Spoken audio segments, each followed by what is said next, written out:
சற்று முன் ஸ்டாலினை நேரில் சந்தித்த விஜயபாஸ்கர். ஸ்டாலின் கொடுத்த முக்கிய பதவி அதிர்ச்சியில் எடப்பாடி பழனிசாமி. சமீபத்தில் 100 கோடி நில அபகரிப்பு வழக்கில் அதிமுகவின் முன்னாள் அமைச்சர் எம்.ஆர். விஜயபாஸ்கரை வருமான வரித்துறை மே 23ஆம் தேதி விசாரணைக்கு ஆஜராகுமாறு சம்மன் அனுப்பியிருந்தது. பினாமி சொத்துக்கள் தடை சட்டத்தின் கீழ் பதிவு செய்யப்பட்ட வழக்கில் விசாரணைக்கு ஆஜராக அதிமுக முன்னாள் அமைச்சர் எம்.ஆர். விஜயபாஸ்கருக்கு வருமான வரித்துறை இந்த சம்மனை அனுப்பியிருந்ததால் எனவே இன்றைய தினம் விசாரணைக்கு விஜயபாஸ்கர் ஆஜராவார் என்றும் தெரிகிறது. மேலும் கரூரில் போலி சான்றிதழ் கொடுத்து மோசடியாக பத்திரப்பதிவு செய்யப்பட்டதாக மேலக்கரூர் சார்பதிவாளர் கரூர் நகர போலீஸ் ஸ்டேஷனில் புகார் தரப்பட்டதாம்.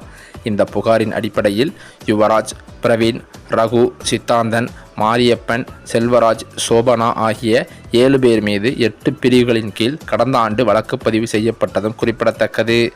அதேபோல குப்பிச்சிப்பாளையத்தைச் சேர்ந்த தொழிலதிபர் பிரகாஷ் என்பவருக்கு சொந்தமான நிலத்தை மிரட்டி வாங்கியதாக விஜயபாஸ்கர் மீது குற்றம் சாட்டப்பட்டதால் இது தொடர்பாக கரூர் போலீசில் புகார் அளிக்கப்பட்டதாம்.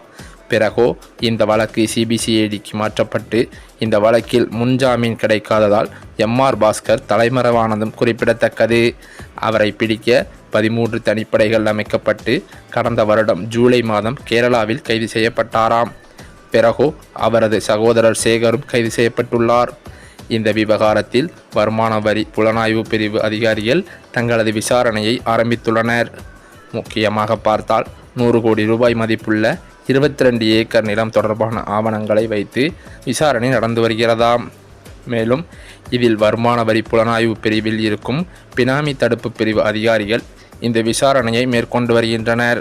இதனைத் தொடர்ந்துதான் விஜயபாஸ்கர் நில உரிமையாளர்கள் பிரகாஷ் மற்றும் சோபனா ஆகியோருக்கு மே 12ஆம் தேதி சம்மன் அனுப்பப்பட்டிருந்ததும் குறிப்பிடத்தக்கது. விசாரணைக்கு பிறகே வழக்கின் நிலை குறித்து விரிவாக கூற இயலும் என்று வருமான வரித்துறை புலனாய்வு பிரிவு அதிகாரிகள் தெரிவித்திருக்கிறார்கள்.